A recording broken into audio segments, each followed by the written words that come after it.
چوڑیاں اور جوتے الگ کیے۔ اسی دوران اس کے موبائل پر فیضان کی کال آنے لگی۔ ملازمہ کو عمل کا بیگ بتانے کی ہدایت دیتی وہ کھڑکیوں کے سامنے جا کھڑی ہوئی۔ تیاری ہو گئی؟ بس ہو ہی رہی ہے۔ روانگی کب ہے؟ صبح 9 بجے تک انشاءاللہ۔ وہ خوش تھی بہت۔ فیضان مسکرایا، اور عمل کیسی ہے؟ ٹھیک ہے، سرسری سا جواب دیتے اس نے بیڈ کی طرف دیکھا۔ ملازمہ عمل کو سیب کی کاش کھلا رہی تھی۔ کافی دنوں سے دیکھا نہیں ہے، اسے تصویر تو بھیجنا۔ ٹھیک ہے، بھیج دوں گی۔ ادھر ادھر کی کچھ باتوں کے بعد فیضان نے فون بند کر دیا تھا۔ اسے ضروری کام تھا۔ دلربا نے عمل کی کچھ تصاویر کھینچ کے اسے بھیج دی۔ جواب فوراً آیا تھا۔ وہ تعریف کر رہا تھا۔ بالکل تمہاری جیسی ہے، دلربا مسکرائی۔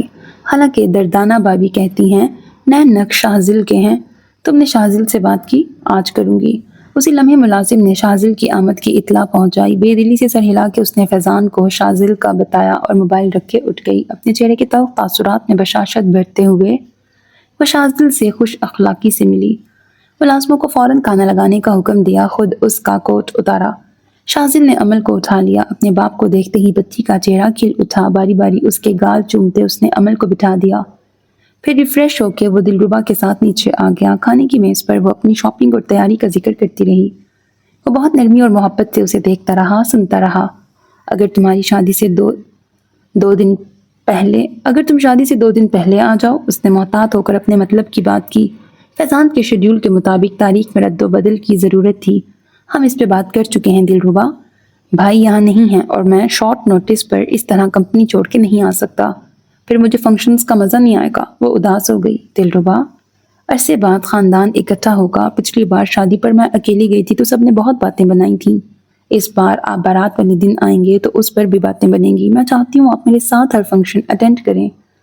شاہزل قربان ہوتی نگاہوں سے اسے دیکھنے لگا۔ کبھی کبھار اسے دلربا کا رویہ، اس کے انداز اور لہجے کی یہ تبدیلی خواب سی لگتی تھی۔ اس نے کبھی نہیں سوچا تھا سب اس طرح اچانک ٹھیک ہو جائے گا۔ شاہزل پلیز، جو حکم تم کرو۔ اس نے دلربا کے ہاتھ پہ اپنا ہاتھ رکھا۔ وہ مسکرائی۔ Thank you Shahzal, thank you so much. کھانا کھانے کے بعد دلربا سونے چلی گئی، مگر وہ اپنے آفس کے کچھ معاملات کو دیکھتا اسٹڈی روم میں بیٹھا رہا۔ 11 بجے اسے دردانہ کی کال آئی۔ وقت دیکھتے اس نے کچھ حیرانی سے کال ریسیو کر لی۔ بھابھی سب خیریت ہے؟ سلام دعا کے بعد اس نے تشویش سے پوچھا تھا۔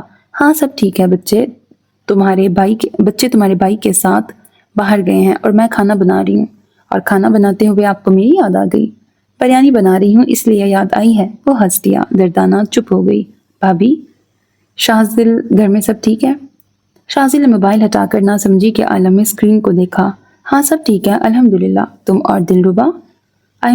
جی بھابھی سب ٹھیک ہے، حالات پہلے سے بھی بہتر ہو چکے ہیں۔ دردانہ نے کچھ بے قراری سے اپنا نچلا لب کاٹا۔ شاہزل ایک بات کہوں تم سے؟ جی بھابھی؟ تمہیں میری بات بری لگ سکتی ہے، سفیر کو بھی بری لگ جاتی ہے۔ انہیں لگتا ہے میں بہت نیگیٹو سوچتی ہوں اور یہ سب صرف میرے دماغ کا خناس ہے۔ کیا بات ہے بھابھی، آپ پریشان لگ رہی ہیں؟ شاہزل کو تشویش ہوئی۔ بھائی نے کچھ کہا ہے آپ سے؟ نہیں، سفیر سے اب میری ایسی کوئی بات نہیں ہوتی۔ اس نے گہرا سانس بھرا۔ مجھے بس تم سے یہ کہنا ہے، دلربا سے محتاط رہو۔ واٹ؟ شاہزل کو لگا اسے سننے میں غلطی ہوئی ہے۔ میں جانتی ہوں تمہیں اچھا نہیں لگے گا میں تمہاری بیوی کے بارے میں ایسی کوئی بات کروں، لیکن میں سچ کہہ رہی ہوں، مجھے اس سے کوئی اچھی وائبز نہیں آتی۔ بھابھی، وہ بدل چکی ہے، اسے اپنی غلطیوں کا احساس ہے، مجھ سے معافی بھی مانگی ہے۔ میں جانتی ہوں شاہزل، مگر پھر بھی بڑی بھابھی ہونے کے ناطے میں نصیحت کروں گی، تم اس پر بلائنڈ ٹرسٹ مت کرو۔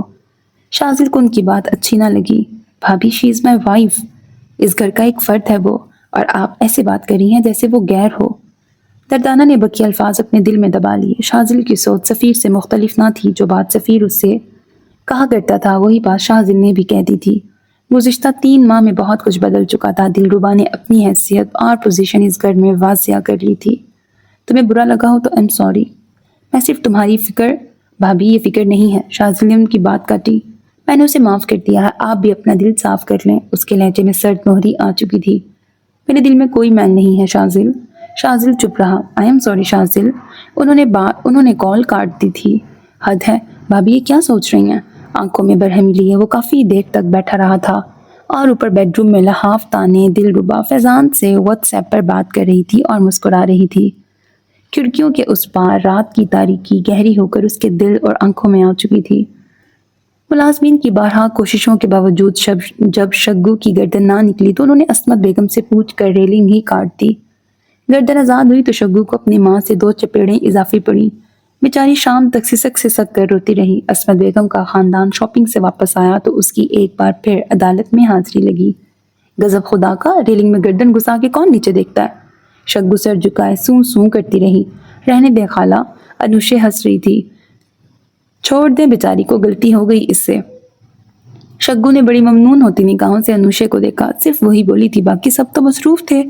کوئی شاپنگ دیکھ رہا تھا اور کوئی موبائل۔ کسی کو کپڑے میں نقص نظر آ گیا اور کسی کو فینسی سوٹ کی قیمت کا ادراک اب ہو رہا تھا۔ 20,000 اس سمپل سوٹ کا؟ اب ہمارا پرائس ٹیگ پکڑے چیخی۔ عظمیٰ تائی نے ایک سائڈ نگاہ اس پہ ڈالی۔ تمہیں پرائس کا پتہ نہیں تھا؟ نہیں ماما، میں نے تو صرف سوٹ پسند کیا تھا، اگر اتنی پرائس تھی تو میں کبھی نہ لیتی، اور میں نے اس لیے خرید لیا کہ شاید تمہاری پسند کا ہے۔ ہمارا ایک دم سے شرمندہ ہوئی۔ کتنی بار کہا ہے، چیز پسند آ جائے تو پرائس ٹیگ دیکھ لیا کرو، کپڑے سے کم از کم قیمت کا اندازہ تو لگایا جا سکتا ہے۔ وہ ازحد خفا ہوں۔ سوری مما، ہمارا نظریں جھکا گئی۔ یہ ابتحال کہاں ہے؟ قریب سے گزرتی ملازمہ سے انہوں نے پوچھا۔ ہاتھ میں ایک سوٹ تھا۔ وہ جی پتہ نہیں۔ اچھا یہ سوٹ میرال کو دے دو، بولنا ابتحال کے لیے ہے۔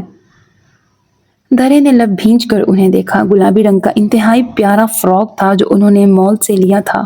وہ یہی سمجھتی رہی تھی کہ عظمیٰ تائی نے وہ سوٹ تحفتاً اس کے لیے خریدا ہے، مگر عظمیٰ تائی کے ذہن میں تو ابتحال تھی۔ اسے یوں لگا جیسے عظمیٰ تائی نے اس کی کوئی شے ابتحال کو دے دی ہو۔ مما، مجھے وہ سوٹ چاہیے جو تائی امی نے ابتحال کو دیا ہے۔ کون سا سوٹ؟ اپنا پرس کھنگالتے ہوئے کیش کا حساب کرتے سمرا نے ناسمجھی کے عالم میں دیکھا۔ مجھے وہ پسند آ گیا تھا، مجھے لگا وہ میرے لیے لے رہی ہیں، میرے ہی ناپ کا تھا، گھر آ کے انہوں نے ابتحال کو دے دیا۔ اچھا۔ سمرا کو شدید حیرانی ہوئی۔ عظمیٰ بھابی نے ایسا کیا ہے؟ میرے سامنے مما؟ اچھا چھوڑو، ہم دوبارہ جائیں گے تو میں اپنی بیٹی کو نیا لا دوں گی۔ سمرا نے شفقت سے اس کے گال پر ہاتھ رکھا۔ نہیں مما، مجھے یہی چاہیے۔ وہاں ایک ہی سوٹ تھا، پنک والا۔ درے میرے بیٹے، مما مجھے وہ سوٹ چاہیے۔ مٹھیاں بھینچ کے اس نے ضد کی۔ آنکھوں میں موٹے موٹے آنسو بھی آ گئے، جیسے بھی کر کے مجھے وہ بس دلائیں۔ سمرا نے گہرا سانس بھرا۔ اچھا ٹھیک ہے، رو مت، میں تمہیں دلا دوں گی۔ آپ بدلے میں بے شک اسے میرا کوئی پرانا فراک دے دیں۔ اچھا میری جان، نہیں رو، پچکار کر انہوں نے اس کا گال تپتپایا، اور ان کے پیچھے امرین اپنے فینسی جوڑوں اور جوتوں کے پلاسٹک بیگز ہاتھ میں پکڑے سیڑھیوں کی طرف بڑھ گئی تھی۔ اس کے ہونٹوں پر شرمگی مسکراہٹ تھی اور آنکھوں میں خوشی کی چمک۔ اپنی ہر ایک شے وہ اپنی پسند اور مرضی کی لے رہی تھی۔ خوش قسمتی سے سسرال بھی اچھا تھا اور نندیں بھی۔ برائیڈل ڈریس بھی اس کے دیے گئے ڈیزائن کے عین مطابق کسٹمائز کروا کے گھر پہنچا دیا گیا تھا۔ گولڈ جیولری سیٹ خاندانی وراثت میں اس کے حوالے کیا گیا تھا۔ وہ گھر کی بڑی بہو بننے والی تھی۔ دروازہ کھول کر وہ اپنے بیڈ روم میں آ گئی۔ شاپنگ بیگ سے تمام کپڑے نکال کے اس نے بیڈ پر پھیلا دیے۔ ہلکے رنگ کے سوٹ تھے، کام انتہائی نفیس تھا۔ اس نے جوتے پہن کر دوبارہ چیک کیے، گھوم پھر کر تسلی کی کہیں کوئی اسٹرپ چپ تو نہیں رہی۔ پھر اس فینسی کام دار جوڑے دوپٹے کو اپنے کندھے اور سر پہ پھیلا کر آئینے میں خود کو دیکھا اور مسکرا کے رہ گئی۔ وہ اس بات سے بے خبر تھی کہ اس کے عقب میں بند الماری کے الگ خانے میں لٹکا ہوا اس کا برائیڈل ڈریس تار تار ہو چکا تھا۔ قصر جلال کے تہہ خانے میں سلاخوں کے اس وسیع کمرے میں خاموشیاں دھری تھیں، بتیاں بند، صرف ایک بلب روشن تھا جس کی زرکار روشنی بے حد مدھم تھی۔ اسی روشنی کے عین نیچے ڈاکٹر میکال کرسی پہ ٹانگ جمائے بیٹھا تھا۔ کچھ دیر پہلے تک اس کے ہاتھ میں ایک ٹیبلٹ رہا تھا، مگر اب اس کی جگہ ایک کتاب آ چکی تھی۔ ایک سوئی سے بڑھتے ہوئے وہ ازحد احتیاط سے صفحے پلٹ رہا تھا۔ اس کی رنگت گندمی تھی، بال سیاہ و سفید کا امتزاج تھے، سیاہ آنکھوں کے گرد ہلکی سی جھریاں تھیں، چہرے پر عمر کی پختگی عیاں تھی۔ سفید پینٹ کوٹ میں ملبوس وہ کرسی کے ساتھ پش ٹکائے باوقار انداز میں براجمان تھا۔ اس کے جوتے چمکدار اور لباس انتہائی قیمتی تھا۔ اس کی آنکھوں پر اینک کا باریک مستطیل فریم تھا جس پہ لیمپ کی مدھم روشنی سرخ شیڈ میں ڈھل کر منعکس ہو رہی تھی۔ ذہنی تاریکیوں سے الجھتے اور اپنے وجود میں کسی درد کو شدت سے محسوس کرتے حسم کی آنکھ صفوں کی آواز سے کھل گئی تھی۔ تاریکی میں روشنی کا ہالہ دبیز دھند میں لپٹا ہوا دکھائی دیا۔ اسے اپنے آس پاس کسی کی موجودگی کا احساس کم، تنہائی کا احساس زیادہ ہوا۔ صفا ایک بار پھر پلٹا۔ قلم کی نوک سے کسی بیانیے کی نشاندہی کی گئی۔ زرق نگاہوں نے اس کی سانسوں کے اتار چڑھاؤ کا بغور جائزہ لیا۔ بمشکل بھاری پپوٹوں کو جنبش دیتے ہیثم نے آنکھیں کھول کر ڈاکٹر میکال کو دیکھا، پھر غصے اور جھنجھلاہٹ سے کروٹ بدل کر اس نے دوسرا کشن اپنے منہ پہ رکھ لیا۔ کمرے میں حبس کا احساس جانے کیوں شدید ہوا تھا۔ اس کی سفید شرٹ پسینے سے تر اس کی پشت کے ساتھ چپکی ہوئی تھی۔ گردن سے نیچے کمر اور کندھوں پر ان گنت زخموں کے نشان تھے۔ ڈاکٹر میکال کی نگاہیں واپس کتاب پر جم گئیں۔ جو بیدار ہو جائیں انہیں سونے کی ایکٹنگ نہیں کرنی چاہیے۔ جنہیں اگنور کیا جا رہا ہو انہیں کمرے سے نکل جانا چاہیے۔ ڈاکٹر میکال کی حرکت ایک پل کے لیے تھمی۔ اس نے نظر اٹھا کے اپنے مریض کو دیکھا۔ ایک مبہم سی مسکراہٹ اس کے لبوں کو چھو گئی۔ اس نے ایک جملے پر نشان لگایا، ایک نام پر دائرہ بنایا اور صفحے کا نمبر لکیروں سے مٹا دیا۔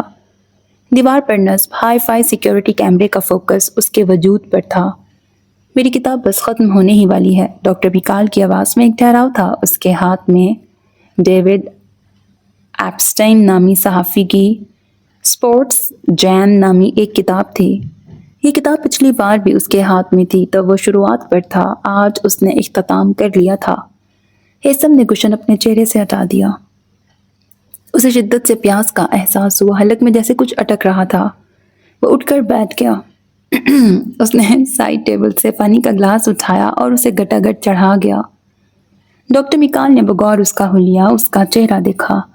اس کی رنگت میں زردی گھلی تھی، چہرے، گردن اور پیشانی پر پسینہ چمک رہا تھا، بے ترتیب بال ماتھے پر چپکے ہوئے تھے۔ اس نے ایک بار پھر اپنی کلائیوں کو دیکھا۔ تم سوتے ہوئے اپنی کلائیوں کو گھماتے رہے۔ ڈاکٹر میکال کے انکشاف پر اس نے انہیں سرد نگاہوں سے دیکھا۔ اور آپ یہاں بیٹھے دیکھتے رہے؟ ظاہر ہے انجیکشن لگایا تھا، اثر ختم ہونے تک تو رکنا ہی تھا۔ وہ لب بھینچ کے رہ گیا۔ کیا ہوا تھا؟ اس کے تاثرات ہنوز سپاٹ اور لہجہ سنجیدہ رہا۔ کچھ نہیں پر کوئی انسان ایسا رد عمل نہیں دیتا۔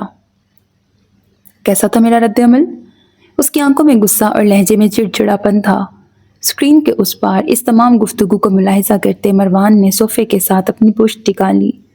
پرسوچ نگاہیں اب ہیثم کے چہرے پر جمی ہوئی تھیں۔ ڈاکٹر میکال نے ٹیپ پر ویڈیو پلے کر کے اس کے سامنے رکھ دی۔ اس نے خود کو فرش پر گرتے اور پھر بے طرح سے چیختے دیکھا۔ اس کی آواز میں درد کی شدت تھی، وہ تڑپ رہا تھا۔ اسے تکلیف کا احساس ایک بار پھر محسوس ہونے لگا۔ اس نے ٹیب اٹھا کر پوری قوت سے دیوار پر دے مارا۔ اسکرین ٹوٹ گئی۔ اسکریچز کا جال بکھر گیا، مگر ویڈیو بند نہ ہوئی۔ وہ آواز پھر بھی گونجتی رہی۔ ڈاکٹر میکال اپنی جگہ سے اٹھ گیا۔ اس نے ٹیب اٹھایا تو اسکرین تاریک ہو گئی۔ وہ واپس اپنی جگہ پہ آ بیٹھا۔ اپنی گردن پہ ہاتھ رکھتے ہوئے ہیثم نے اپنے خوف اور گھبراہٹ پر قابو پانے کی کوشش کی۔ میں وقت نکال کر تمہارے پاس آتا ہوں تاکہ ہمارے درمیان پروڈکٹیو گفتگو ہو سکے۔ اس نے لمحوں کا توقف کیا۔ آپ ہمیشہ تبھی آتے ہیں جب مروان آپ کو بلاتا ہے۔ ڈاکٹر میکال نے گہری پرسوچ نگاہوں سے ایک بار پھر اس کا مشاہدہ کیا۔ بریک ڈاؤن سے پہلے کیا ہوا تھا؟ اس نے سوال مختصر اور سادہ رکھا۔ مروان آیا تھا۔ پر اصرار خاموشی کا حصہ بنا وہ کچھ لمحوں تک اسے دیکھتا رہا۔ تم کس چیز سے ٹریگر ہوئے تھے؟ ہیثم نے لحاف پر اپنی مٹھیاں سختی سے بھینچیں۔ مروان نے تمہارا بازو مروڑا، تمہیں فرش پر جھکایا، اس لیے آپ ڈاکٹر ہو کے اندازے لگا رہے ہیں۔ اندازے لگانے پڑ رہے ہیں، تم منہ سے کچھ اگل جو نہیں رہے۔ ہیثم کے تاثرات سخت رہے۔ ٹریگر تو تم ہوئے ہو، اس کے لہجے میں یقین تھا۔ کیا وہ میموری فلیشز تھے؟ وہ اس کا چہرہ اس کے تاثرات پڑھ رہا تھا۔ ہیثم کو لگا وہ اس کے اندر تک جھانک رہا ہے۔ مجھے اس طرح سے دیکھنا بند کریں۔ تم ایک قصر میں قید ہو، کوما پیشنٹ رہ چکے ہو، تمہاری کوئی یادداشت نہیں ہے اور تم چاہتے ہو میں تمہیں نہ دیکھوں۔ وہ اس کے جواب سے محظوظ ہوا۔ ہیثم دانت پیس کے رہ گیا۔ جب بریک ڈاؤن ہوا تھا تو ٹراما رسپانس سے پہلے ہی تمہاری دھڑکن بڑھ گئی تھی۔ اس تمام عرصے میں پہلی بار ہیثم نے ڈاکٹر میکال کو سنجیدگی سے دیکھا۔ کیا مطلب؟ وہ اپنے اندر کی گتھیوں کو خود بھی سلجھانے کی کوشش کر رہا تھا۔ یہی کہ تمہارے جسم نے تمہارے اس دماغ سے بھی پہلے کچھ محسوس کیا ہے۔ ہیثم کی ریڑھ کی ہڈی میں سرد لہر سی دوڑ گئی۔ اس کے تاثرات سے ایک بار پھر کچھ اخذ کرتے ڈاکٹر میکال نے اس بات میں سر ہلایا۔ ہیثم کو پھر سے غصہ چڑھا۔ لحاف ہٹا کے بیڈ سے اتر گیا۔ سفید انر کے نیچے اس نے شارٹس پہن رکھے تھے۔ اپنے بالوں میں بے قراری سے ہاتھ پھیرتے وہ ان کی طرف گھوم گیا۔ سارے سوال آپ نے کر لیے، ایک سوال میرا بھی ہو جائے؟ ڈاکٹر میکال نے کتاب اٹھائی اور اپنی جگہ سے اٹھ کھڑا ہوا۔ میں کیوں قید ہوں یہاں؟ ڈاکٹر میکال نے کمرے میں نگاہ دوڑائی، پھر اپنی اینک کو پیچھے کھسکایا۔ سرخ شیڈ شیشوں پر نمایاں ہوا۔ میرے سوالات کا جواب تم نہیں دیتے اور میں تمہارے سوالات کا دوں؟ وہ جانے کے لیے مڑ گیا۔ حسم کی آنکھوں میں غصے کی شدید لہر ابھری۔ بس ہو گیا سب؟ ہاں، آج کے لیے اتنا ہی کافی ہے۔ ارباز نے سلائیڈ کھول دی۔ وہ باہر نکل گیا۔ سلاخیں برابر ہو گئیں۔ اپنا خیال رکھنا حسم۔ وہ دم سادھے چپ رہا۔ ڈاکٹر میکال کے لبوں کو مسکراہٹ نے چھوا۔ وہ سیڑھیوں کی جانب بڑھ گئے۔ سختی سے مٹھیاں بھینچے حسم اپنی جگہ کھڑا رہا تھا۔ کثرے جلال کی سیڑھیاں چڑھتے ہوئے ڈاکٹر میکال کی نگاہیں جھکی رہی تھیں۔ ریلنگ کو تھام کر قدم اٹھاتے وہ نفاست سے تراشے گئے ان پتھروں کو دیکھتا رہا تھا جو سیڑھیوں میں ڈھلی ہوئی تھیں۔ اوپری منزل کی راہداریوں سے گزر کر وہ وسیع ہال میں آ گیا۔ رات کے اس پہر قصر کی تمام بتیاں مدھم کر دی گئی تھیں۔ کھڑکیاں بند کر کے پردے ہٹا دیے گئے تھے۔ کیا جلال صاحب گھر پر نہیں ہیں؟ وہ سو چکے ہیں۔ اس نے اس بات میں سر ہلایا اور دیوار گیر کھڑکیوں کی جانب بڑھ گیا جہاں صوفے پر اس کا بیگ، موبائل اور والیٹ رکھے تھے۔ اس نے موبائل اٹھا کے دیکھا۔ لیڈی بگ کی طرف سے اسے قریب 5 کالز موصول ہو چکی تھیں۔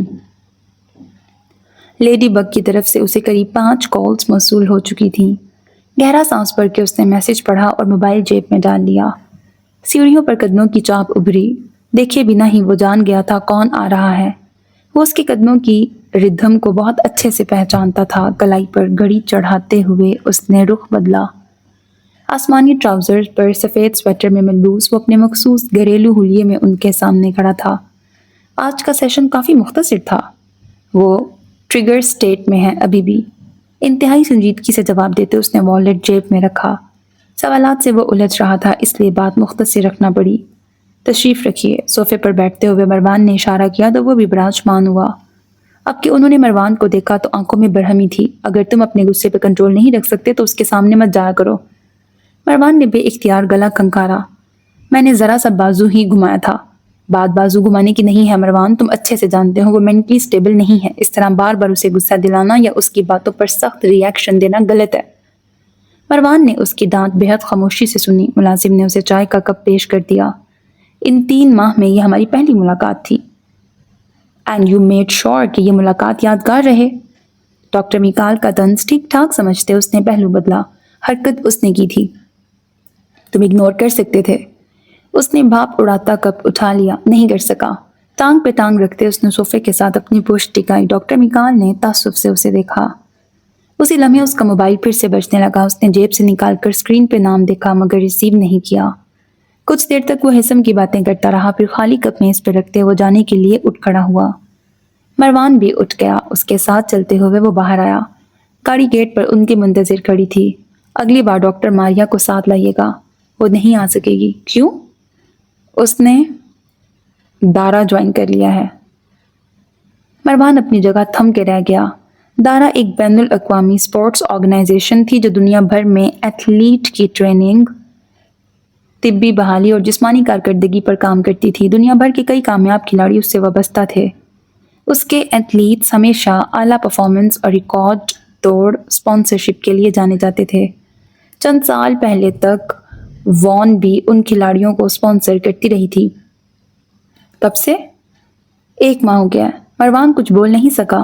دارا نے خود اپروچ کیا ہے اسے، تم تو جانتے ہو کتنی قابل ڈاکٹر ہے وہ۔ ارباز نے ان کے لیے دروازہ کھول دیا۔ آپ کو اس کا فیصلہ درست لگا؟ ہاں، ویسے بھی جو ریسرچ کے مواقع دارا اسے دے سکتا ہے وہ اسے کہیں اور نہیں مل سکتے۔ مروان خاموش رہا۔ اس کے تاثرات ایک دم سے سنجیدہ ہو چکے تھے۔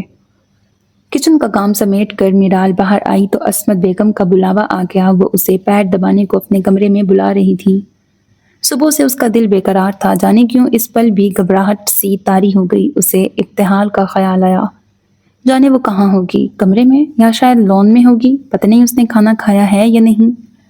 عجیب سوچوں میں گھری وہ راہداری میں آ گئی۔ اس نے کمرے کا دروازہ کھولا تو اندر مدھم سی روشنی تھی۔ کھڑکیوں پر پردے گرے ہوئے تھے اور ابتحال اپنے بستر پر کمبل تانے سو رہی تھی۔ اس کے لمبے بال سرانے کے پاس سے نظر آ رہے تھے۔ میرال کو شدید حیرانی ہوئی۔ ابتحال 11 بجے سے پہلے نہیں سوتی تھی۔ ٹرے بھی جوں کی توں پڑی ہوئی تھی۔ اس نے ابھی تک کھانا بھی نہیں کھایا تھا۔ وہ بستر کے قریب آ گئی۔ اس نے آہستگی سے کمبل ہٹانا چاہا مگر ابتحال نے جھپٹ کر اپنا چہرہ چھپا لیا۔ وہ جاگ رہی تھی۔ میرال نے گہرا سانس بھرا، پاس ہی بیٹھ گئی۔ تم نے کھانا نہیں کھایا؟ وہ چپ رہی۔ کیا ہوا؟ طبیعت تو ٹھیک ہے نا؟ وہ انسنی کیے پڑی رہی۔ لحاف کے اندر اس کی آنکھیں نم تھیں، نچلا لب وہ دانتوں تلے بار بار دبا رہی تھی۔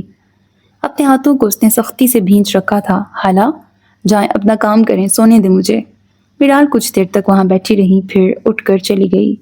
ابتحال نے گہرا سانس بھرا، بار بار ایک ہی منظر اس کی آنکھوں میں آ رہا تھا۔ اس نے اٹھ کر بیٹھتے ہوئے اپنے دونوں ہاتھوں کو لحاف پر رگڑ ڈالا، چند ایک بار دھو کر بھی آ گئی، پھر بھی فرق نہ پڑا۔ جلن شدید تھی، انگلیوں کے پور بے تحاشا سرخ ہو رہے تھے، جوڑوں میں درد ہو رہا تھا اور ایسا اس کے ساتھ پہلے کبھی نہیں ہوا تھا۔ اس نے اپنا اسکول بیگ کھول کر کتابیں نکالی، باری باری انہیں چھوا، پھر ٹرنک میں رکھی توڑ پھوڑ کا شکار کچھ اشیاء کو ہاتھ میں لیا۔ وہ چاہتی تھی کسی نئے پتہ نہیں کیا لکھا ہوا ہے کے ساتھ وہ اثر ختم ہو جو اسے اندر تک جھلسا رہا تھا، مگر اس سے بھی کوئی افاقہ نہ ہوا۔ وہ اٹھ کر کچھ بے قراری سے کمرے میں ٹہلنے لگی۔ حسم، تیز دھڑکنوں میں وہ نام اندر کہیں دوبارہ گونجا۔ اس نے رک کر آئینے میں اپنا چہرہ دیکھا، اس کی رنگت زرد تھی اور چہرے پر پسینہ چمک رہا تھا۔ اس نے چونک کر اپنی پیشانی کو پھر گردن کو چھوا، اسے بخار ہو رہا تھا۔ وہ وحشت زدہ سے بستر پہ بیٹھ گئی۔ اسے اچانک یاد آیا، ایسا کوئی نام اس نے اپنے اسکول کی لائبریری میں کسی کتاب پہ پڑھا تھا، وہ لفظ بھی حسم ہی تھا۔ جانے کتنی دیر تک وہ پریشانی کے عالم میں خالی دیوار کو تکتی رہی۔ اس کے ذہن میں بار بار زنجیروں کا منظر گھومتا رہا، کڑیوں میں جکڑے ہاتھ بے چینی سے مڑتے اور کھینچتے رہے۔ بوجھل وجود کے ساتھ وہ بستر پہ دوبارہ لیٹ گئی۔ جلد ہی اسے نیند آ گئی تھی۔ قصر جلال کا جم نیم تاریکی میں ڈوبا ہوا تھا۔ اونچی چھتوں پر ہنی کوم کی شکل لیے دھاتی لائٹس کی روشنی نیلی اور مدھم تھی۔ دیواریں سیاہ، فرش بھی تاریک سا تھا۔ بھاری مشینیں ساکن تھیں، اسکرین بے جان اور آہنی دروازہ سختی سے بند تھا۔ دیوار کے ساتھ ڈمبلز اور باربلز کی قطار تھی۔ پل اپ بارز رکھے گئے تھے۔ لکڑی کا ایک مینیکن چاقوؤں کے ان گنت نشان لیے ایستادہ تھا۔ سامنے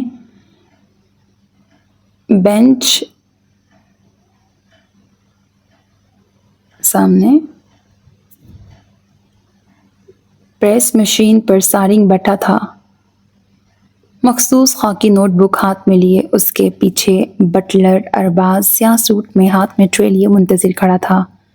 دونوں کی نگاہیں مروان پر جمی تھیں۔ مروان جلال سیاہ ٹراؤزر میں ملبوس، پنچنگ بیگ کے سامنے اپنے قدموں کو مخصوص پوزیشن میں رکھے مٹھیوں کو اوپر اٹھائے مکے برسا رہا تھا۔ زنجیروں سے بندھا ہوا بیگ ہر چوٹ پر ادھر ادھر جھول رہا تھا۔ اس کے ہر مکے میں پہلے سے زیادہ طاقت، پہلے سے زیادہ شدت آ رہی تھی۔ فولادی گردن کے پٹھے کھچے ہوئے، کثرتی بازوؤں کی رگیں ابھری ہوئی تھیں اور وجود پر پسینہ چمک رہا تھا۔ دارا، اس کی ڈیجیٹل واچ کے نمبرز ہر گزرتے لمحے بدل رہے تھے۔ سانسوں کا ردھم بے ترتیب لہروں میں ڈھل چکا تھا۔ بلڈ پریشر کی لکیر معمول سے کہیں اوپر تھی اور دھڑکن انتہائی شدید ہو چکی تھی۔ خون کی گردش کے ساتھ کچھ اور بھی تھا جو اوپر نیچے اس کی رگوں میں دوڑ رہا تھا۔ دارا نے خود اپروچ کیا ہے اسے۔ کلائی کی ابری ہوئی رگوں پر چسپاں وہ مشین وائبریٹ کرنے لگی، مگر وہ تمام خطرات اور انتباہ سے بے پرواہ مکے برساتا رہا۔ اس کے اندر کی آگ کسی طور کم نہ ہوئی، جذبات کا تلاطم دل کو جکڑے رہا۔ فولادی کندھے ہنوز بھاری رہے۔ مالک بس کیجیے۔ آواز ارباز کی تھی مگر وہ نہیں رکا۔ شیشوں کی ایک دیوار بن رہی تھی، ٹوٹ رہی تھی۔ ٹھنڈے فرش پر اب پانی اکٹھا ہو رہا تھا۔ وہ پانی ٹھاٹھے مارتے سمندر میں بدل رہا تھا۔ آئینی گیٹ کے آگے نیون روشنیوں میں چمکتے سٹیپس پر قدموں کی چاپ ابھری۔ پانی کے بے تحاشا شور پر وہ چند قطرے بھاری پڑے جو کسی مفلر سے ٹپکے تھے۔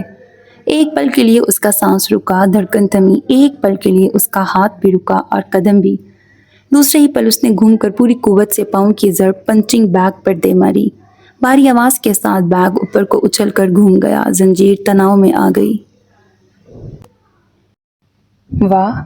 سارنگ کے لب توصیفی انداز میں گول ہوئے، بھویں اوپر کو اٹھ گئیں۔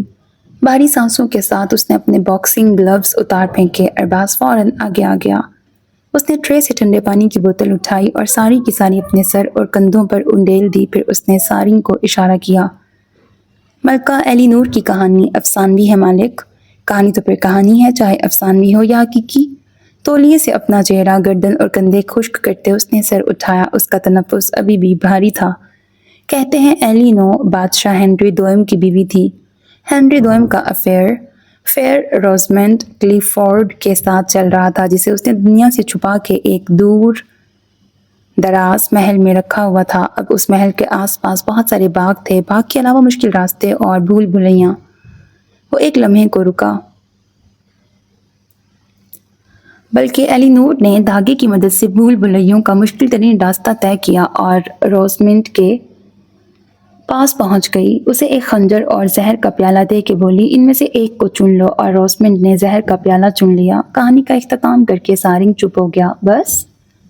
مروان نے سوالیہ ابرو اٹھائے. پینٹنگ ملکہ کی ہے تو کہانی یہیں ختم؟ تمہیں کیا لگتا ہے کوئی مجھے یہ کہانی سنانے کے لیے ایلی نور کا پورٹریٹ بھیجے گا؟ اس کے لہجے میں سختی در آئی. سارنگ بے اختیار شرمندہ ہوا. اور تو کچھ خاص نہیں ملا سوائے پینٹنگ، آرٹسٹ کا نام اور ڈیٹ. اب اگر ہم 1858 کو کسی جگہ کا پاسورڈ سمجھ لیں تو الگ بات ہے. مروان چند لمحوں تک اسے دیکھتا رہا. سخت مایوس کیا ہے تم نے مجھے. اگر آپ یہ جاننا چاہتے ہیں کہ 1958 میں برٹن میں اور کیا کیا ہوا تھا تو حکم کیجئے. اس نے بتیسی دکھائی. مروان نے سوالیہ ابرو اٹھائی. لسٹ لمبی ہے، واقعات عجیب و غریب، سمجھ سے باہر. اب چونکہ ملکہ نے زہر کا پیالہ پکڑا ہے تو میں نے بھی زہر کو ہی ڈھونڈا ہے. اس نے لمحے کا توقف کیا. بریڈفورڈ سویٹ پوائزننگ کیس 1958 کا مشہور واقعہ ہے. ایک کینڈی میکر فیکٹری نے پیپرمنٹ سویٹ بناتے ہوئے جپسم پاؤڈر کی جگہ غلطی سے آرسینک آکسائڈ ڈال دیا تھا. اس سے 20 کے قریب لوگ مارے گئے تھے. سویل ملک اسکینڈل بھی اسی سال کا ہے. ہزاروں بچے جان کی بازی ہارے. سارنگ بول رہا تھا. وہ چیدہ چیدہ واقعات کی نشاندہی کر رہا تھا. مروان کی نگاہیں بھٹکتی ہوئی اوپر ہنی کوم لائٹنگ پر جا ٹھہری. نسوانی وجود جھک کر بغور اسے دیکھنے لگا. سارنگ کی آواز جانے کی مدھم ہونے لگی. اس کے آس پاس اندھیرے بڑھنے لگے.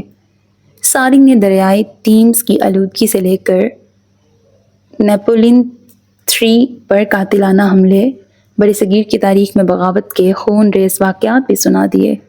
وہ ڈارون نے بھی اپنی ارتقائی تھیوری اسی سال پیش کی تھی. بندروں والی؟ اس نے دانت دکھائے. معذرت چاہوں گا مالک. ارباز نے گلا کھنگھارا. جس نے پورٹریٹ بھیجا ہے اس نے برٹن کی ہسٹری کھنگالنے کے لیے تو ہرگز نہیں بھیجا ہوگا. تم چاہتے ہو ہم سن 1858 پر نہیں صرف پورٹریٹ پر فوکس کریں؟ سارنگ نے سوال اٹھایا. پھر تصویر تو واضح ہے. زہر، چاقو اور ملکہ. سرخ دھاگا. مروان اپنی جگہ سے اٹھا. میز، بھول بھلیاں. اس نے تولیہ اچھالا. سرخ گلاب. اس نے ہاتھوں سے بال اوپر کیے، پھر سارنگ کے ہاتھوں سے ڈائری لے کے اس کے سر پہ بجائی. یہ زیادتی ہے مالک. اس نے فوراً احتجاج کیا. جو چوکا اس نے پہنا ہے اس پر سمبلز ہیں. کیا تم نے ایک لمحے کے لیے بھی غور کیا اس پر سمبلز کیوں ہیں؟ نہیں مالک. یہی امید تھی تم سے. سر کو جنبش دیتے وہ آہنی گیٹ کی جانب بڑھ گیا. ارباز اس کے پیچھے تھا. نئی ہاؤس مینیجر کا انتظام کب تک ہوگا؟ میں اسی سلسلے میں کل اسلام آباد جاؤں گا مالک. ارباز کہہ رہا تھا. سارنگ گہرا سانس بھر کے رہ گیا. سیلنگ پر ہنی کوم کی آہنی لائٹس اپنا رنگ بدلنے لگیں. وہ سب سے سرخ ہونے لگیں اور نیچے مشینوں کے بیچوں بیچ پتھریلے فرش پہ کھڑی وہ متحیر سی اوپر دیکھ رہی تھی. سیلنگ کی بتیاں جانے کیوں جلنے بجھنے لگیں. آئینی گیٹ سے نکلتا سارنگ چونک کر رک گیا. اس نے گردن موڑ کر جم ہال میں دور تک نگاہ دوڑائی. پنچنگ بیگ ساکت، مینیکن ساکن، شور محض خاموشی کا جو اسے سماعتوں میں بجتی محسوس ہوئی. سر جھٹک کر اس نے دروازہ بند کر دیا. آپ کا دشمن آپ کو بہت اچھے سے جانتا ہے مالک. سیڑھیاں چڑھتے مروان جلال نے ارباز کی آواز سنی. راہداری کے آغاز پہ کھڑے ملازم سے اس نے اپنا پل اوور لے کے پہنا. پھر وہ آگے بڑھا تو اس کی چال متوازن تھی. اس کے کندھے سیدھے، فولادی گردن اٹھی ہوئی تھی. دشمن؟ اس کی آنکھیں کسی نقطے پر جم گئیں. اطراف میں بڑھتا ہوا اندھیرا روشنیوں سے الجھنے لگا. اس کے ننگے پیروں تلے سرخ دھاگوں کا ابھرتا ہوا جال دور دور تک پھیلنے لگا.